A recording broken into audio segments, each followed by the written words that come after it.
ਉਹ ਜਿਹੜੀ ਖੁਸਰੇ ਵਾਲੀਆਂ ਤਾਲੀਆਂ ਨੇ ਹੈ, ਇਹ ਵਿਚਾਰੀਆਂ ਮਾਸੂਮ ਦੀਆਂ ਤਾਲੀਆਂ ਜਿਹੜੀਆਂ ਨੇ ਇਹ ਜਿਹੜੀਆਂ ਨੇ ਹਰਾਮ ਹੋ ਗਈਆਂ,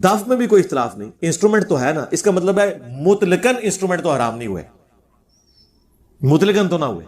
اب جن انسٹرومنٹس کو یہ حرام کہہ رہے ہیں نا, وہ احادیث سے اس کی لسٹ بیان کریں اور اس کی حرمت ثابت کریں, ٹائم قیامت تک جائے.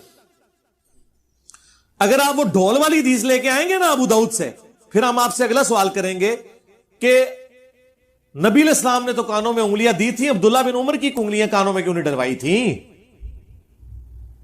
اور یہ وہ جواب ہیں جو قوالیوں والے ان کو دیتے ہیں. وہ کہتے ہیں نبی پہ واجب ہوتا ہے کہ وہ حرام کو حرام کہتا ہے. ٹھیک ہے, صوفیاء سارے قائل ہیں. ٹھیک ہے, ہاں. اور آپ کو بتاؤں, اہل حدیث کے جو سب سے بڑے امام ہیں, ابن تیمیہ کے بھی امام, المحلہ کتاب جنہوں نے لکھی ہے, کیا نام ہے یار, ذہن سے اتر گیا, جو شروع کے ان کے اماموں میں سے ہیں, لکھو یوٹیوب پہ المحلہ, اور امام دا نام آ جائے گا المحلہ, گوگل میں جا کے لکھیں المحلہ, محلہ بک, آتھر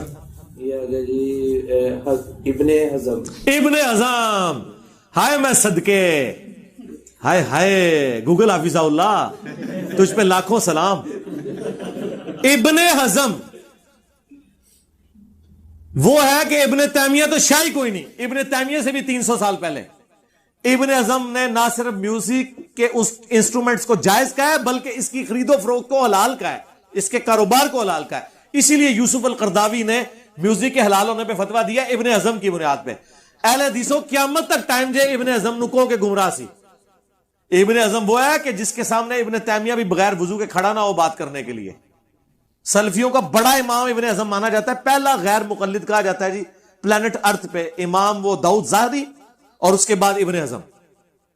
اور یہ وہ ہے جس کو غامدی صاحب بڑا کوٹ کرتے ہیں ابن حزم کو. المحلہ انہوں نے پیچھے کئی بار لگائی ہوتی ہے, آپ دیکھیں, بخاری مسلم نہیں نظر آئے گی, المحلہ تو نظر آئے گی.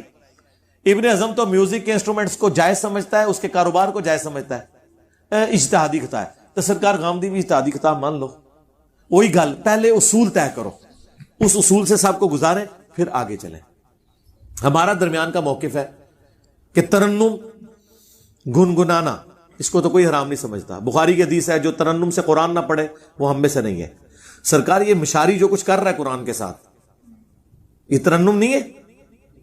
اور اگر قرآن ایسا نہ ہوتا تو ترنم سے پڑھا بھی نہ جاتا. میں تو چونکہ میں تو ایک فیلڈ ہے نا یہ, میں تو بعض اوقات ترنم میں بھی پوری پوری صورتیں پڑھ لیتا ہوں اس طرز میں, جس طرز میں قرآن سنا رہا ہوتا ہوں. تو آپ اس کو میوزک کہہ دیں گے, انسٹرومنٹ کہہ دیں گے.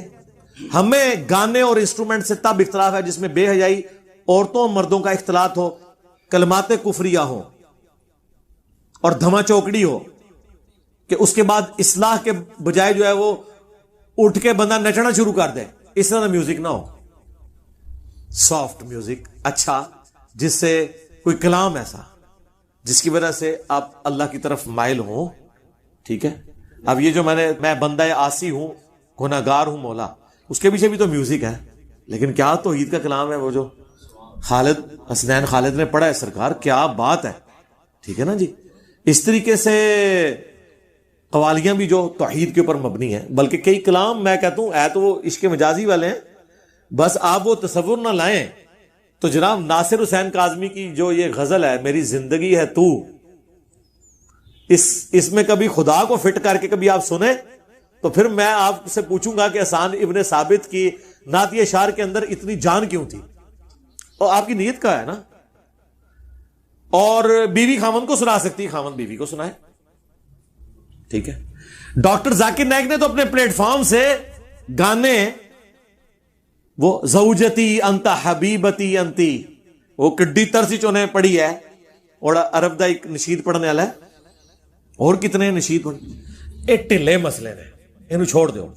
سرکار عمر سیریز میں سے اگر آپ وہ میوزک نکال دیں, اس کی روحانیت ہی ختم ہو جائے گی. سر وہ جو میوزک چلتے ہیں اس کے, وہ اس زمانے میں لے جاتے ہیں آپ کو. سرکار یہ اللہ نے دنیا میں رکھا ہے نا, تو اگر یہ اس طرح کے معاملات ہوتے تو آپ کو بخاری سے لے کے ابن ماجہ تک حدیثیں بھری پڑی ملی ہوتی. جس طرح باقی گناہوں کے اوپر مل رہی ہیں. ایتھے نہیں مل رہی ہے ایک کھینچتان کے کبھی لا والحدیث کہہ دیں گے. سرکار لا والحدیث تے فضائل اعمال بھی ہے. وہ کہتے ہیں جی اس زمانے میں وہ سٹوریاں لے آئے تھے قرآن کے مقابلے پہ, تو آپ بھی تو فضائل اعمال اور فضائل صدقات لے آئے, میں لا والحدیث کہہ دیں. وہ کہتے ہیں اس سے ثابت ہوا کہ میوزک چونکہ اللہ سے دور کرتا ہے, تو سر جو میوزک اللہ کے قریب لے آئے پھر کیا بات کریں گے آپ؟ ہاں, اس لیے یہ میں اس معاملے میں اس لیے ڈھیلا رہتا ہوں کہ میں اس کے اوپر کوئی فتویٰ نہیں لگاتا. عمر سیریز کا صرف میوزک چل جائے نا سرکار, تو آپ اس زمانے میں پہنچ جاتے ہیں. ٹھیک ہے نا, کوئی نیگیٹو آپ کے اندر انٹینشن پیدا نہیں ہوتی, کوئی شہوت نہیں آپ کی بھڑکتی, کوئی نیگیٹو خیال نہیں آتا, تو اب آپ اس کے اوپر کیا فتویٰ لگائیں گے؟ اور پھر وہ مجھے ایک موسیقار نے ٹیلی فون پہ جب پوچھا نا, تو مجھے کہنے لگا اچھا مجھے بتائیں انجینئر صاحب میوزک اگر حرام ہے, وہ سمجھتا تھا کہ میں یہ کہوں گا, خود ہی فتویٰ لاتا انہیں. اچھا اب میرے فتویٰ لگائیں کہ میں اگر یوں گنگناؤں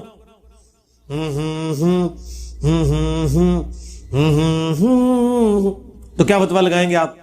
اور یہ میں سارنگی کے اوپر بجا دوں تو کیا فتویٰ لگائیں گے؟ گنگنانے والا حلال اور وہی حرام, اس کو جسٹیفائی کیسے کریں گے؟ اور میں آپ کو بتاؤں یہ جتنے لوگ ہیں انہوں نے باقاعدہ یہ علم سیکھا ہوا ہے, یہ ویس قادری نے علم سیکھا ہوا ہے, تبھی اتنی طرزیں نکالتے ہیں وہ. ہاں, انہوں نے کسی ولی اللہ نے نہیں طرزیں سکھائیاں, یہ اسی فن سے سیکھی ہیں انہوں نے. اگر یہ فن حرام تھا تو کیوں سیکھا ہے؟ جتنے طرزیں بناتے ہیں نا سب نے سیکھی ہیں یہ چیزیں. جی اچھا, پیر نصیر الدین نصیر صاحب نے تو ہارمونیم کے اوپر پوری وہ کلام پڑھا ہے, وہ ویڈیو ہی رکھی ہے یوٹیوب پہ. یہ مسئلہ ایسا نہیں ہے گا سخت جس طرح انہوں نے بنا دیتا ہے. اس سے یہ نہ سمجھیے گا کہ ہم یہ جو انڈیا کے بیہودہ گانے یا مائیکل جیکسن کے یہ فضول قسم کے گانے میں ان کے اوپر بات کر رہا ہوں, یہ تو آپ کو سننے کا دل بھی نہیں کرے گا. جو بندہ دیندار ہو کہ یار کوئی فضول شاید کوئی لاؤ, کوئی سمجھ آوے, کوئی گل ہو رہی ہوئے تو چلو میں سن لاں گا.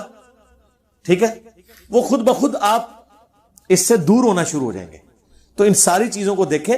اگر آپ نے فتویٰ لگانا ہے ابن حزم سے لے کے ابھی تک جتنے لوگ ہیں وہ سارے کے سارے اسلام کے دشمن, شیطان کے ایجنٹ, وہ جو جملے انہوں نے رکھے ہیں وہ ڈکلیئر کریں. غامدی صاحب کو تو نمبر بعد میں آئے گا. وہی میں نے کہا تھا اگر اصول آپ طے کریں گے. یہی وجہ ہے کہ میں آپ کو اکثر جگہ فتووں میں ڈھیلا نظر آتا ہوں. میں کہتا ہوں نماز ان کے پیچھے پڑھوں گا, کیوں؟ مجھے پتا ہے کہ میں پھنس جاؤں گا اللہ کے حضور. اگر میں یہ اصول کھڑا کروں گا کہ نماز نہیں ہوتی, تو کہیں میرے ماننے والے جو اسٹوڈنٹ ہیں ان کے پیچھے بھی نمازیں نہیں ہو رہی ہوں گے. میں ایک اصول بناتا ہوں کہ نہیں یار یہ اصول ہے نا, بینیفٹ آف ڈاؤٹ دیں گے, سب کو دیں گے. اس کی وجہ سے ہم فتوے لگانے سے بچ جاتے ہیں. واللہ یہ لوگ اگر یہ حرکت کرتے ہیں نا, اصول طے کرتے تو یہ فتوے لگانے سے بچ جاتے, تکفیر کرتے ہی نا.